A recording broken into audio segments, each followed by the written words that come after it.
ఆంధ్రప్రదేశ్లో నిన్న కొన్ని చెదురుమదురు ఘటనల మినహా పోలింగ్ మాత్రం సజావుగా నమోదైంది. కొన్ని ప్రాంతాల్లో మాత్రం చెదురుమదురు ఘటనలు చోటు చేసుకున్నాయి. అటువంటి ఘటనల్లో గన్నవరం అసెంబ్లీ నియోజకవర్గం కూడా ఒకటి అని చెప్పుకోవచ్చు. నిన్న గన్నవరం అసెంబ్లీ నియోజకవర్గంలో కూడా పోలింగ్ జరుగుతున్నటువంటి నేపథ్యంలో అక్కడ వైఎస్ఆర్సీపీ అభ్యర్థిగా ఉన్నటువంటి వల్లభనేని వంశీ ఎవరైతే ఉన్నారో అతను పోలింగ్ బూత్లోకి వెళ్లేందుకు ప్రయత్నం చేశారని, అతన్ని అడ్డుకునేందుకు టీడీపీ కార్యకర్తలు ప్రయత్నం చేయగా అక్కడ వాగ్వివాదానికి కూడా ప్రయత్నం చేశారు వైసీపీ నాయకులు. అందుకోసం టీడీపీ కార్యకర్తలు, టీడీపీ నాయకులు వారిని అడ్డుకునేటువంటి ప్రయత్నం చేశారు. అయితే పోలీసులు ఇక్కడ ఇన్వాల్వ్ అయ్యి ఇద్దరిని కూడా కూల్ చేసేటువంటి ప్రయత్నం చేశారు అంటూ కూడా కొన్ని వార్తలు అయితే వస్తున్నటువంటి నేపథ్యంలో ఒక వీడియో ఇప్పుడు వల్లభనేని వంశీకి సంబంధించిన ఒక వీడియో ఇప్పుడు సోషల్ మీడియాలో చక్కర్లు కొడుతుంది. ఆ వీడియో కనుక చూసుకున్నట్లయితే వల్లభనేని వంశీ పరిగెత్తుతున్నట్లుగా, అలాగే కొంతమంది టీడీపీ కార్యకర్తలతో వల్లభనేని వంశీ వాగ్వివాదానికి దిగుతున్నట్లుగా ఈ విజువల్ ప్రకారంగా మనకు అర్థమవుతూ ఉంది. అసలు అక్కడ ఏం జరిగింది ఆ ఘటనలో అనే దానికి సంబంధించి మనతో మాట్లాడేందుకు ప్రముఖ రాజకీయ విశ్లేషకులు, ప్రముఖ సీనియర్ జర్నలిస్ట్ దుర్గా వడ్లమణి గారు మనతో ఉన్నారు. వారితో మాట్లాడుతుంది. దుర్గా, రాయండి. నిన్న కొన్ని ప్రాంతాల్లో మినహా మిగతా అన్ని ప్రాంతాల్లో కూడా ఎన్నికల పోలింగ్ సజావుగా జరిగింది. అయితే కొన్ని ప్రాంతాల్లో మాత్రం ఘర్షణ వాతావరణం నెలకొని ఉంది. అటువంటి ప్రాంతాల్లో గన్నవరం అసెంబ్లీ నియోజకవర్గం కూడా ఒకటి. అంటే చిన్న ఘటనలు అక్కడ చోటు చేసుకున్నాయంటూ కూడా కొన్ని వార్తలు వస్తున్నటువంటి నేపథ్యంలో ఈ వీడియో ఇప్పుడు సోషల్ మీడియా వేదికగా ట్రోల్ అవుతుంది. ఈ వీడియో మీద మీ అభిప్రాయం ఏంటి? ఇప్పుడు నిన్న మీరు చెప్పినట్టుగా ఎన్నికలు ఒక రకంగా సజావుగా సాగాయండి. పెద్దగా అంటే ఊహించని విధంగా ఓటర్లు కూడా పెద్ద సంఖ్యలో తరలి రావడం, తర్వాత వాళ్ళు క్యూ లైన్లో నిల్చుని ఎన్ని గొడవలు జరుగుతున్నా అంటే అక్కడ పక్కన ఏదైనా చిన్న గొడవ జరిగినా పట్టించుకోకుండా తమ పార్టీకి తాము లైన్లో నిల్చుని ఓటు వేయాలనుకోవడం, ఇవన్నీ ఈసారి మంచి సంకేతాలు. మహిళా ఓటర్లు కూడా ఎక్కడా చెదరకుండా సర్లేదు మనకెందుకు ఆ గొడవ అన్నట్టుగా వాటి జోలికి వెళ్లకుండా వాళ్ళు అలా నిల్చుని ఒక కసితో మా ఓటు మేము వినియోగించుకోవాలి అనుకుని చక్కగా ఉపయోగించుకున్నారు. అయితే మీరు చెప్పినట్టు కొన్ని చోట్ల జరిగాయి. నర్సరావుపేట కావచ్చు, గన్నవరం కావచ్చు, ఇట్లా కొన్ని ప్రాంతాలు ఉన్నాయి. ముఖ్యంగా మనం గన్నవరం తీసుకుంటే వల్లభనేని వంశీ ముందు నుంచి కూడా కొంచెం మనకు తెలుసు అతను కొంచెం తొందరపాటు మనిషి, తర్వాత తెలుగుదేశానికి చాలా వ్యతిరేకంగా ఉన్నాడు. ముఖ్యంగా కొడాలి నానికి చాలా దగ్గర వ్యక్తి అని మనం విన్నాము. సో అందుకోసమని ఇప్పుడు ఇక్కడ మనం ఇది చూస్తే, ఈ ఘటన కనుక చూస్తే ఆయన గన్నవరంలోని పోలింగ్ బూత్లోకి వెళ్లాలని ప్రయత్నించటం, దాన్ని తెలుగుదేశం కార్యకర్తలు అడ్డుకోవాలనుకోవడం. అయితే ఇక్కడ పెద్దగా ఘటన ఏం జరగకపోవడం ఒక అదృష్టం అండి. అంటే పోలీసులు అప్పటికే ఇన్వాల్వ్ అయ్యి చెదరగొట్టేటువంటి ప్రయత్నం కూడా చేశారు. ఈ విజువల్లో కనుక ఒకసారి మనం క్లియర్గా చూసినట్లయితే వల్లభనేని వంశీ అక్కడి నుంచి పరిగెత్తు వచ్చినట్లుగా ఇక్కడ టీడీపీ కార్యకర్తలు ఎవరైతే ఉన్నారో వాళ్ళు వల్లభనేని వంశీని నిలువరించేటువంటి ప్రయత్నం చేసినట్లుగా, వాళ్ళిద్దరి మధ్య వాగ్వివాదం జరిగినట్లుగా, పోలీసులు ఇన్వాల్వ్ అయ్యి వారిని చెదరగొట్టినట్టుగా కూడా మనకి విజువల్ ప్రకారం అర్థమవుతుంది. అసలు ఏం జరిగింది, ఏం లేదు అంటే వల్లభనేని వంశీ పోలింగ్ బూత్ లోకి వెళ్లాలని ప్రయత్నించారండి. దాన్ని తెలుగుదేశం కార్యకర్తలు అడ్డుకున్నారు. ఎందుకంటే వెళ్తే ఎలాగా ఈవీఎంలు ధ్వంసం చేయటమో ఏం జరుగుతుందో తెలియదు కదా, దొంగ ఓట్లు పోల్ చేయిస్తారో ఏం చేస్తారో తెలీదు.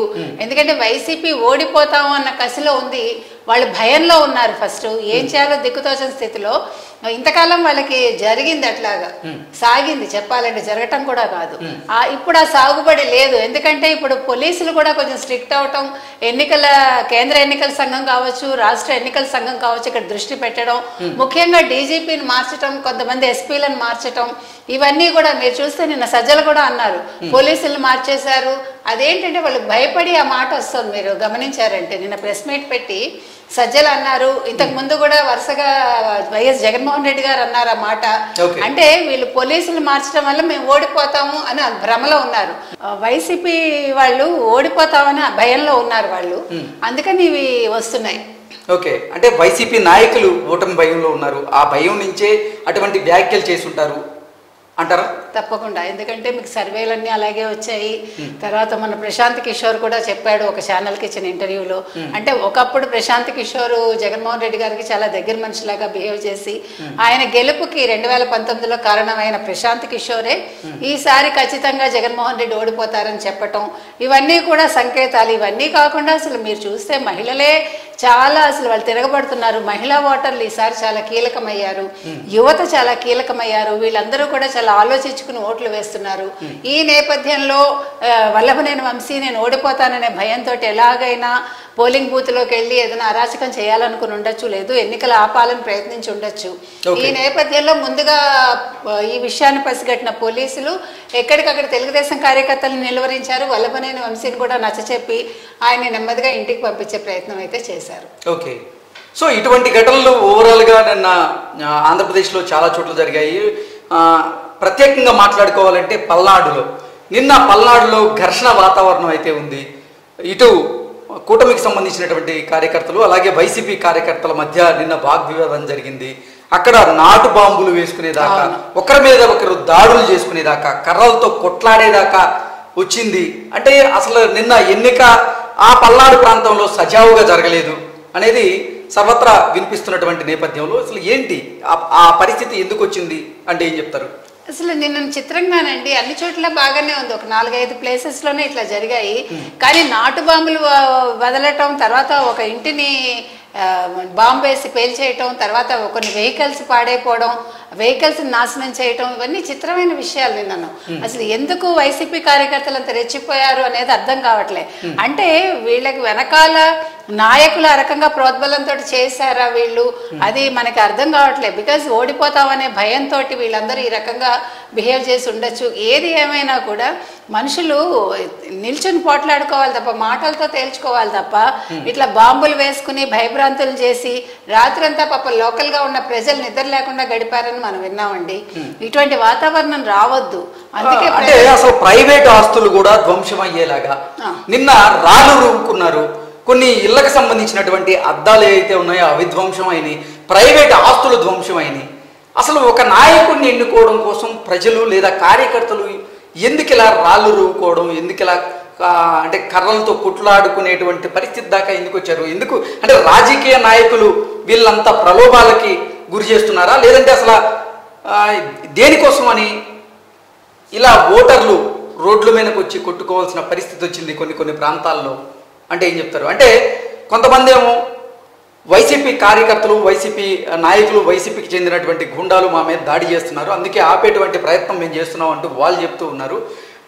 వారు అంటే వైసీపీ నాయకులు కొంతమంది ఏమో లేదు టీడీపీకి సంబంధించిన వారే మా మీద దాడులు చేస్తున్నారు అంటూ వాళ్ళ ఆరోపణలు చేస్తూ ఉన్నారు. అసలు పోలీసులు నిమ్మక నీరెత్తినట్లుగా ఉన్నారా?